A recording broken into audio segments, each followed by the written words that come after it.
Alright, hey guys, what we're going to talk about today is some technique correction. So what we're going to be looking at is the bench press. Shoulder problems from this is probably the most common thing that comes in, particularly through the front part of the shoulder. So it usually comes from an incorrect lifting technique, trying to lift too heavy or trying to lift too fast. So what we're going to look at is some simple tips that you can use to correct your technique, and then from there, if you're still having trouble, we're more than happy to go through it with you in more detail, using sort of both video so you can see what's going on, as well as showing you a few little tips that will change it too. So what we'll do first is just take a little slow motion capture of what's happening with Kat as she does a bench press. When you're ready, Kat.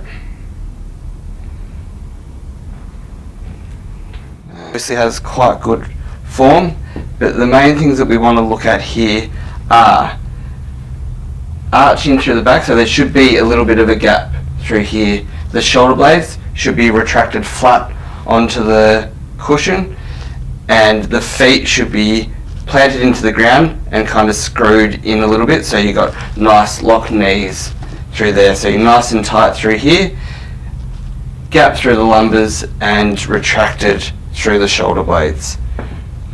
So what we're going to do now is add a little bit more resistance to make it a little bit harder. Just drop that down.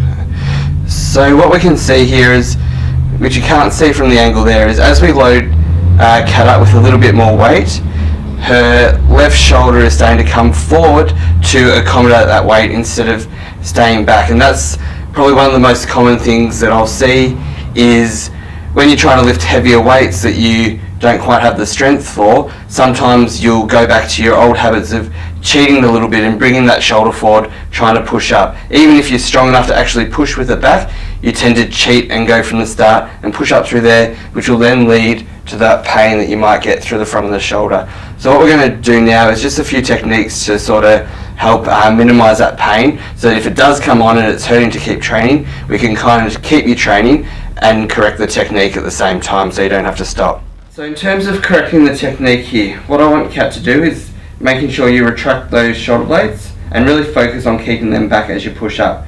And now push up through for me. Excellent. See, does that feel better? Yes. Okay. So now that the shoulder's staying back, she's not getting that compression pain of the tendons rubbing up against the front of the shoulder. So some of the other things to be mindful of is when you're pushing up, have your hands just under so you don't have fully extended wrists, but also making sure that your arms are at 45 degrees. So you don't want to be pushing up out here, you want to have your arms down at 45 degrees and pushing up through there with the bar coming down to the center of the chest, just through there. So go again. Good. Even come back a touch. Yep.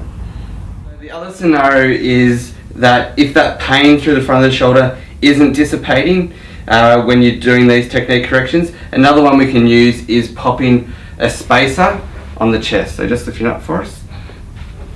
If you just pop that there, you can come down. Obviously something a little bit firmer than that, but what that's going to do is not let you come down as far, because what you'll find is when you come all the way down with the weight, you'll start to get the pain there, and then when you go to push up, you'll get that sharp pain through the shoulder. So if you have that spacer there, you're not going to be able to come down quite as far. That way you're not going to get that sharp pain. You can continue to do the bench press, you can work on technique correction, and you can do it without the pain. That way we can keep you training rather than starting to lose what you've done that hard work to build.